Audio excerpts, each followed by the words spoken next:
So you come back with a recommendation on initial scope. Yeah, so what I'm saying is the board's about to go up for consultation, and the advice that we've had, based on some legal advice that we haven't seen, is that we have to go out and consult on the proposed various options for sites. Once that's finished, then we go out again with the proposed concept that we're putting into the facility.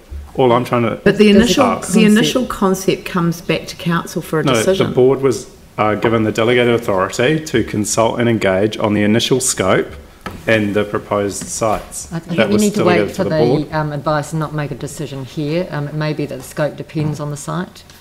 Well, yeah, it just seems contrary to how we do things like Napunawai, where we just come up with one consultation document, and given that we've spent 2 years asking a lot of these questions to the community, yeah, but anyway. So you've asked for some legal advice. I think it's important that you wait and receive that. Well, yeah, can we make sure that there is a process by which the council can, if necessary, make a decision, such that the consultation the community board go out for includes the basic scope and the site?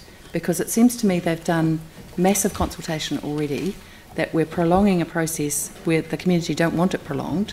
So can we at least have that advice back through to the council, so that if we need to make a decision, so they can go out and do one consultation, so you don't get people getting bored and restless by over consultation, that we can do that?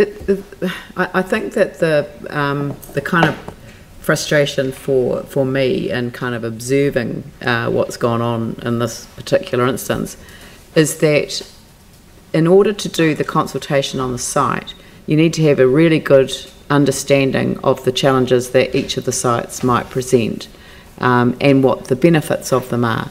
And until you know that, it'll end up, you know, you've got to know what you're working with first before you design what you've got. But I totally agree, except that they are in the fortunate position of having a site that works and having a site that they all agree on. And if the community... That's a predetermined position, which is a rather risky thing to say. If the community don't agree on that, then obviously they have to go back and restart. But if the community do agree with it, why couldn't they, while they're talking to them at community groups and things, actually talk to them about what type of pool it involves as well? Because obviously there's a budget that constrains what they're able to do. And all I'm saying... Excuse me, Leanne, can I... Yep. Can I respond? Oh, sorry. Sorry. Yeah. The board was informed on Monday that the consultation process that we're going out to do will be about the site and around that initial sort of what are the elements that need to form part of this hub. So we're not just going out on site selection, and the board has been informed of that. The first consultation we're going out with in February will include the site and the stuff that involves the concept that will lead to a concept. We're just receiving the report at the moment, so we will ask for a copy. What we just got told by 2 community board members, that they would have to do 2 consultations. So there are 2 consultation rounds, because the first one at the moment, what the board is working with is bulk and location. We haven't gone to the community. We've gone to the community in the past, and they've told us these are the different elements that we would like to see within our community.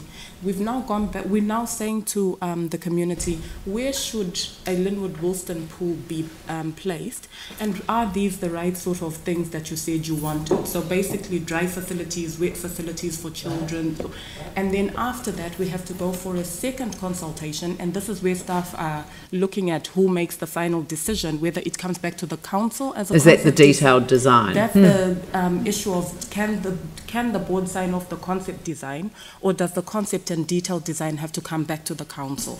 So there are going to be 2 rounds of consultation. Yeah. Well, there were 2 rounds of a consultation at QE2, so I mean, it's you have to go back with the design once you've got the site. We didn't do that for Napunawai, which I've sent around and showed you. We did that for QE2, which is another community facility. It had other money attached to it. Anyway, look, we're only receiving the report. I'm quite happy that that we have a look at the advice that is going back to the community board, and and see whether we can shorten processes if possible. So would someone like to move that the community board report be received? Yanni, Sarah, put the motion. All those in favour say aye. Those opposed say no. That's carried.